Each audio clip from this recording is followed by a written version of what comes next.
Trending news ambayo sasa hivi inasumbua sana huko mitandaoni ni swala la Diamond Platnumz kuzidi kukua kimuziki.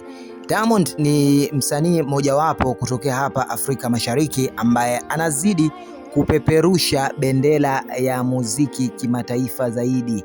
Diamond Platnumz ambaye mwanzoni kabisa wengi walikuwa wakibeza jitihada zake pamoja na uwezo wake katika muziki, lakini baadaye taratibu watu wakaanza kumuelewa. Diamond alivyoanza kuimba nyimbo zilizokuwa za vibes, wenyewe wanaita kidaruso, nyimbo ambazo zina mchangamfu pamoja na mabiti yaliyokuwa na midundo kweli kweli. Nyimbo hizi Diamond Platnumz lengo lake kubwa lilikuwa ni kufikia huko kimataifa zaidi, na hatimaye sasa hivi ameanza kuona mwanga mkubwa sana. Sasa jambo ambalo limekuwa likizungumziwa zaidi online mara baada ya Diamond Platnumz kuweza kuandaa ile tour yake ya kule nchini Marekani, US tour, ambayo kiukweli imefanya Diamond Platnumz ajiongezee hatua kubwa sana kwenye mapambano yake ya kimuziki. Msanii Justin Bieber kutokea Marekani, ambaye sasa hivi ukizungumzia wakongwe wa muziki huko USA huwezi kuacha kumzungumzia.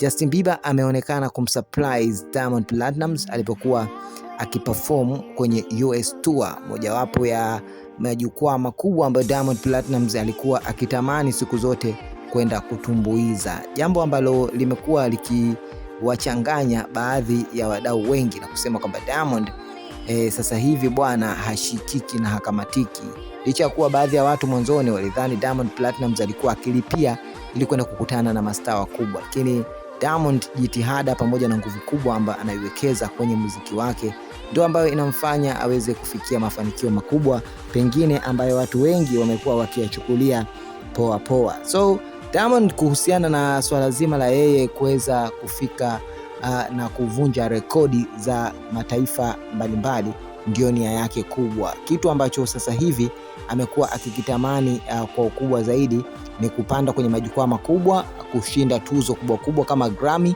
pamoja na kujaza sehemu ambazo wazungu wamekuwa wakizijaza.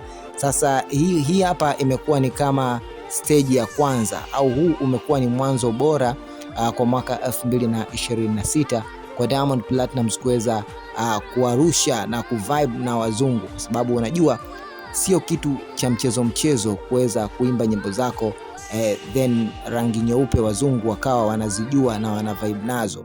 Hii ni hatua kubwa sana kwa Diamond, na inaonyesha ni kwa jinsi gani zile nguvu ambazo anaziwekeza kwenye muziki wake pamoja na promotion zinafanya kazi, kwamba haziendi tu bure. Wasanii wengi wamekuwa wakihofia kuweza kuwekeza kwenye kufanya promo kwa sababu ya kuhisi kwamba promo zinaweza zisifike kule ambapo wanapopataka kwa asilimia zote, lakini Diamond yeye wala hajali.